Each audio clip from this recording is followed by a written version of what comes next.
Así trabajan los niños de la comarca. Desde temprana edad se les enseña lo que es la responsabilidad, el trabajo familiar, colaborar con las labores del hogar, tanto niños como niñas.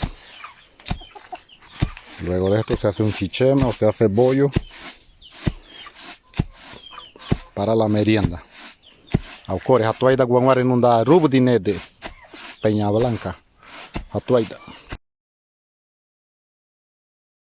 Aquí les voy a mostrar un tutorial de cómo usted debe ventear el millo juengo. Primero que tiene que pilarlo, ¿verdad? Para separar lo que son las semillas de la espiga. De ahí después del pilón, entonces usted lo tira acá.